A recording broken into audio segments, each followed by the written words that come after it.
এ যেন মরুভূমির তাপ এখন বিরাজ করছে দেশের আবহাওয়ায়। দেখা নেই মেঘ, বৃষ্টি বা বাতাসের। এভাবে চলবে আর কতদিন?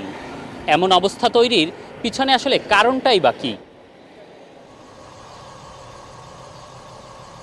প্রখর থেকে প্রখর হয়ে উঠছে সূর্যতাপ। একটু বাতাস আর বৃষ্টির আশায় যেন হাঁসফাঁস অবস্থা জনজীবনে।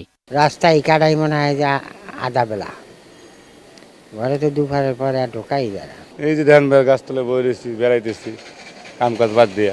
আবহাওয়াবিদরা বলছেন চলমান তাপদাহ এ মাসেই কাটার কোনো সম্ভাবনা নেই, কারণ বৃষ্টি একমাত্র তাপ কমানোর উপায় হলেও তার আপাতত সম্ভাবনা দেখছেন না তারা। যদি ব্যাপক বৃষ্টিপাত বা বৃষ্টিপাতের ব্যাপ্তিটা বেশি হয়, মানে বিক্ষিপ্তভাবে দু এক জায়গায় বৃষ্টিপাত হলে আপনার টেম্পারেচার কমার তেমন কোনো সময় নেই, হয়তো বা সাময়িক। ওয়ালটন ফ্রিজ কিনে অনেকের মতো আপনিও হয়ে যেতে পারেন মিলেনিয়াল।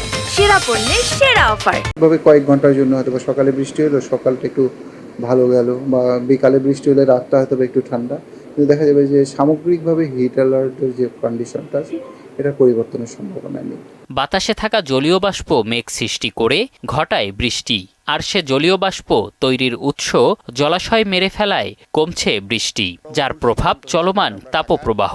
অবাধে ভরাট করার জন্য আমরা রাষ্ট্রীয় সংস্থাগুলোকে দেখেছি এবং তাদের দেখা দেখি বেসরকারি সংস্থাগুলো এবং সাধারণ মানুষের জন্য ভরাট করেছে, এবং সেটার একটি বড় ইম্প্যাক্ট আমরা লক্ষ্য করছি। সেটা হচ্ছে যে গত 15 বছরে প্রায় গড় তাপমাত্রা 5 ডিগ্রির উপরে বৃদ্ধি পেয়েছে।